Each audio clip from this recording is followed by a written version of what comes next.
Hi, boys and girls. For Earth Day, we're also going to read Where Does the Garbage Go by Paul Showers, illustrated by Randy Tuning.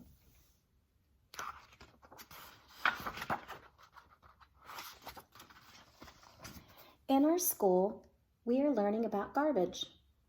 Last week, our teacher told us about the way things used to be. She said that there was a time when people who wanted to get rid of something just threw it in the garbage can.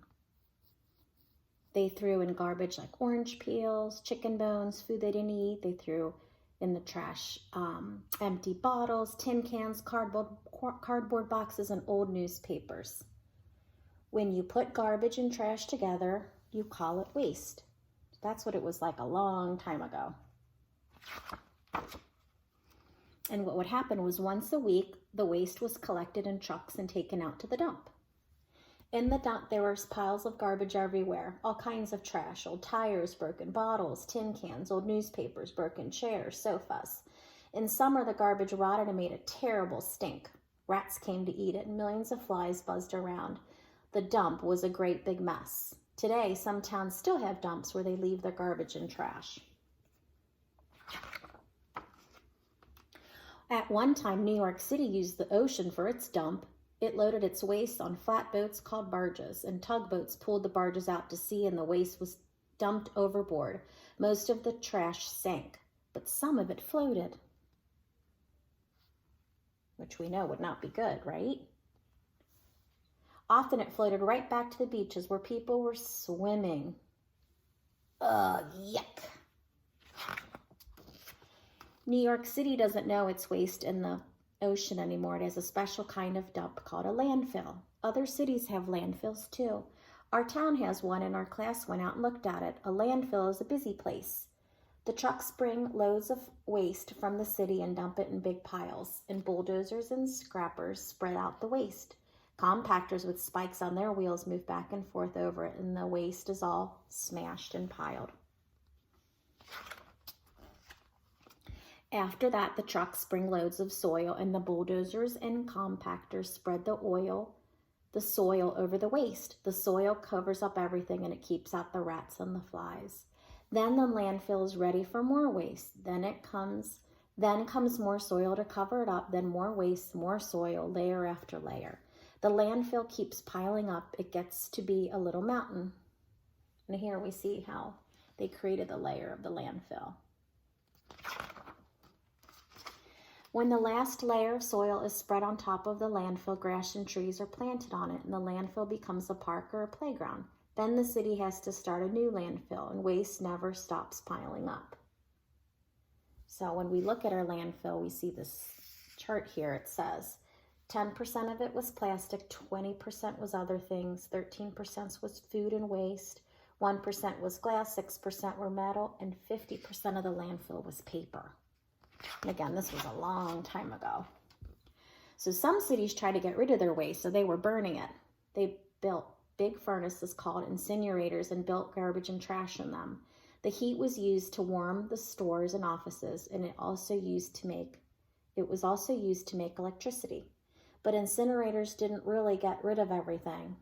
They simply turn the waste into ashes, and the ashes have to go to a landfill. Sometimes those ashes are toxic or harmful, and sometimes the smoke from the incinerator pollutes the air with harmful gases. Today, cities are having a hard time finding places for new landfills. Waste keeps piling up. People keep throwing things away, and they throw away too many things. Some of the things they throw away can be used over and over again. Many cities are now trying something that is new for them, and it's called recycling. And we know all about recycling.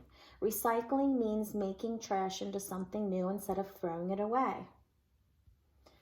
It says almost half of the trash we throw away can be recycled. Look for the symbol on glass, metal, and plastic containers that can be recycled.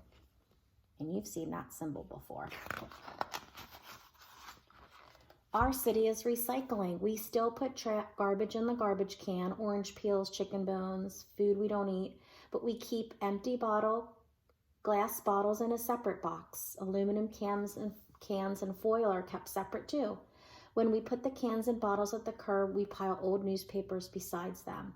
We flatten our cardboard boxes and pile them next to the newspapers. When the garbage truck comes, it picks up only the garbage and takes it to the landfill. Other trucks come for the bottles and cans and newspapers. Those things don't go to the landfill anymore. Our city sells them to factories and mills for recycling. And if you're like our house, we have a recycling can that we put everything in there, but you have to make sure you read the directions to find out what goes in there. Paper mills chop up old newspapers and turn them into new paper.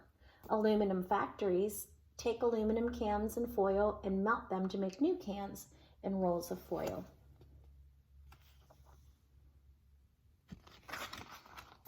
I have Mom and Dad read the process here. Glass bottles are ground up and melted to make new glass bottles and jars, and even plastic cans can be recycled. Plastic factories chop it up and turn it into things like flower pots and park benches.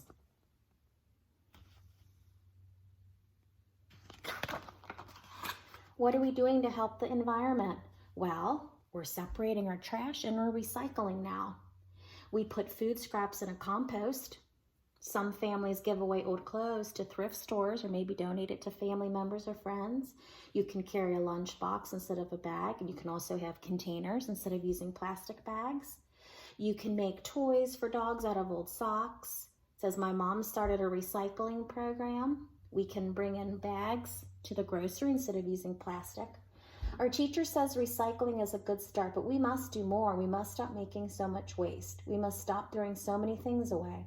We need to find ways to use things over and over again. And here we've got the children sorting through the recycled items. We've got glass, plastic, and metal.